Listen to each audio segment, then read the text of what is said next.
দুপুর 12টা বাজে। টুনির সব কাজ কমপ্লিট।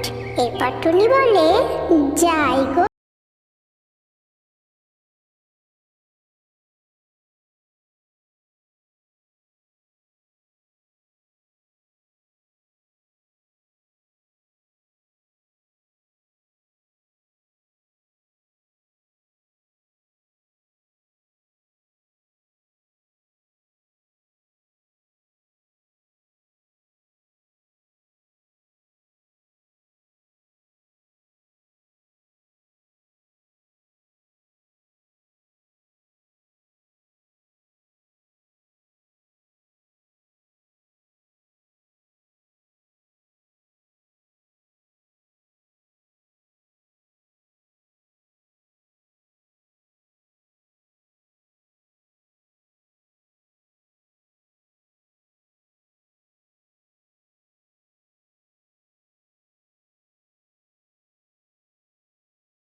অনেক মন খারাপ হয়ে যায়।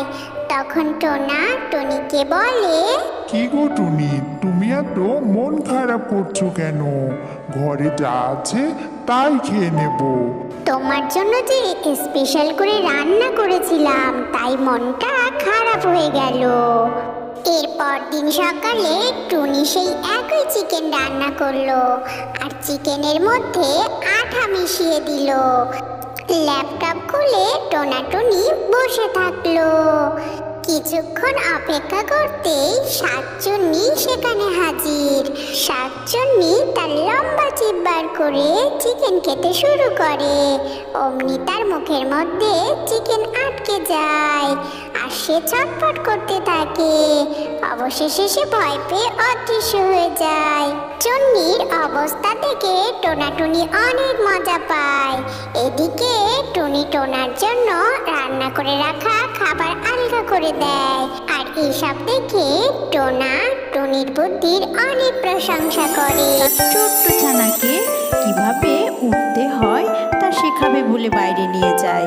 আমি যেমন যেমন ভাবে উঠবো, ঠিক তুমি আমি দেখে দেখে তেমন ভাবে উঠবে, কেমন? ছোট্ট ছানা অল্প একটু উপরে উঠতেই ধপাস করে নদীর জলে পড়ে যায়, আর সেখানেই সে ডুবে যায়। টুনি তাড়াতাড়ি নিচে নেমে আসে, কিন্তু সে তার ছানাকে কোনোভাবে উদ্ধার করতে পারে না। নদীর পাড়ে বসে অনেক জোরে জোরে কান্না করতে থাকে। টুনির এমন কান্না শুনে জলপরি সেখানে উঠে আসে, আর টুনিকে বলে, কি গো টুনি, তোমার কি হয়েছে? তুমি এমন ভাবে কান্না করছো কেন? হায় হায় জলপরি, আমার সব শেষ হয়ে গেছে। আমার ছোট্ট ছানাকে আমি ভুল করে নদীর উপরে উড়ানো শেখাচ্ছিলাম। সে উঠতে না পেরে পড়ে গেছে, জলে ডুবে গেছে। আমি তাকে এখন আর খুঁজে পাচ্ছি না। আহারে, তুমি চুপ করো, এমন ভাবে কান্না করতে নেই। আমি আছি কি করতে, আমি তোমাকে সাহায্য করব তোমার ছোট্ট পরীকে খুঁজে পাওয়ার জন্য। এ কথা বলে জলপরি জলের নিচে চলে যায়, আর কিছুক্ষণ পরে ছোট্ট টুনি ছানাকে নিয়ে উপরে উঠে আসে। টুনি হারিয়ে যাওয়া ছানাকে পেয়ে অনেক খুশি হয়, আর জলপরীকে বলে, আমি তোমার কাছে সারা জীবন কৃতজ্ঞ থাকবো।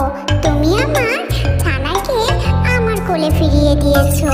আসি গো টুনি, তুমি তোমার ছানা নিয়ে অনেক ভালো থেকো। আমার যে কোনো ছানা নেই। জলপরি, তুমি যদি কিছু না মনে করো, তাহলে বলি, আমার ছানাকে তুমি তোমার নিজের ছানা মনে করতে পারো। আমি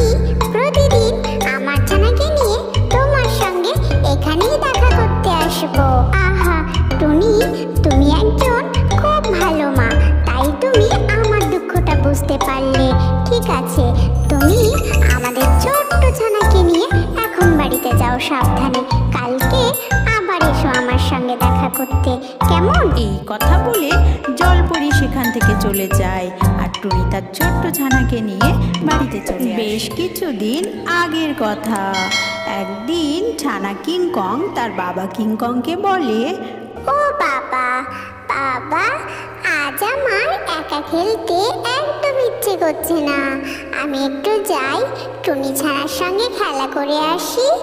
বাবা কিংকং তাকে বলে, ঠিক আছে বাবা, যাও, তবে তাড়াতাড়ি চলে এসো কিন্তু, বেশি দেরি করো না। এরপর ছানা কিংকং তার খেলনাটি নিয়ে চলে যায় টুনি ছানার সঙ্গে খেলা করতে।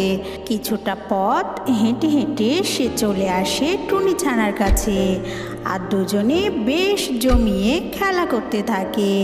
তারা যখন জমিয়ে খেলা করছিল তখন সেখানে চলে আসে এক দুষ্টু শিয়াল।